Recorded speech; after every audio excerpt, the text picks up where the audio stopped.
Today I'm going to take a look at this article here about the new Amazon Rings of Power TV series. So we can see from the title is that the Lord of the Rings series creators are responding to trolls annoyed by a diverse cast.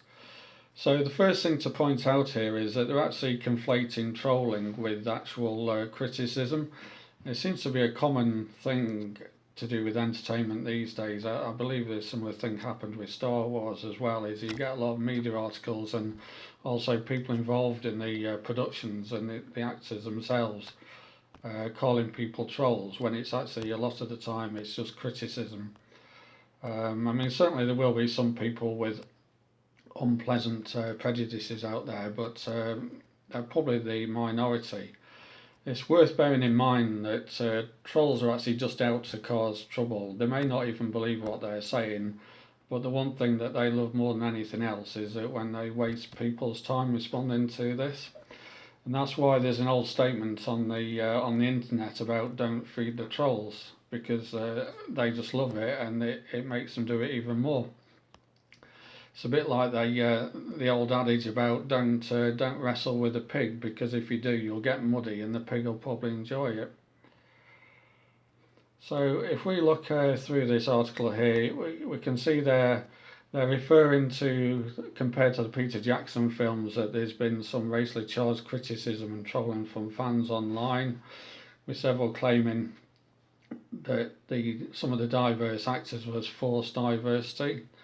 Now that may actually be the case depending on how Tolkien described the particular races and species in the novels and the various books. So there's a statement here then from an executive producer that it felt only natural to us that an adaptation of Tolkien's work would reflect what the world actually looks like, and that Tolkien is for everyone. Now, it's not clear what she means by what the world actually looks like. I'm presuming it's probably a reference to demographics and skin colour essentially, but it may possibly be also referring to political and cultural concerns. But the interesting thing is, if we go and look at this, is Tolkien certainly is for everyone, and the original novels have actually been translated into many different languages. So if we look down here, there's a whole list of languages. I mean, obviously, quite a few of them are European, but there's others like Japanese, Chinese, Bengali, um, Georgian, I think, in there, Korean. So it's not as if the world that Tolkien actually wrote about isn't for everybody already. And there's certainly no reason why somebody can't enjoy a story, even if it doesn't describe people of their particular ethnicity or skin tone. And I think the other thing about this is probably not been helped by the marketing for this series. So I think this article actually came out before the series first aired. Um, and there was a lot of reference to representation. There were some very weird videos with so-called super fans who didn't actually appear to be fans of Tolkien, let alone super fans, and were particularly obsessed with identity and representation issues. I believe those videos have actually been taken down off YouTube by Amazon as well. So clearly, Amazon recognises that they probably caused more problems than they solved in terms of trying to get people to watch this series.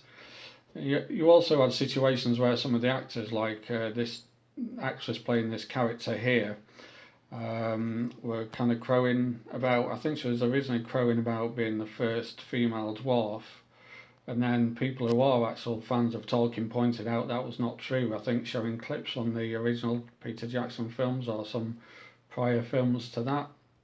So then she changed her tune to something like the first truly female dwarf, whatever that means, and then the first female dwarf of colour. So I think the message to take away from this is always beware if you see a media outlet or people that's involved in these productions referring to trolls, because it's just a rhetorical ploy essentially to try and mute their criticism.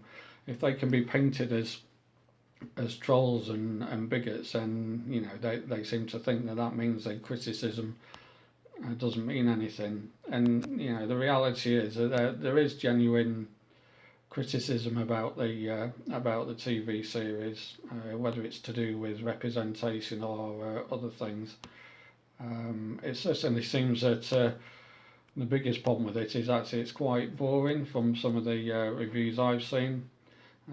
It wouldn't particularly surprise me. To be honest, I'm one of those people who falls into the Lord of the Rings camp.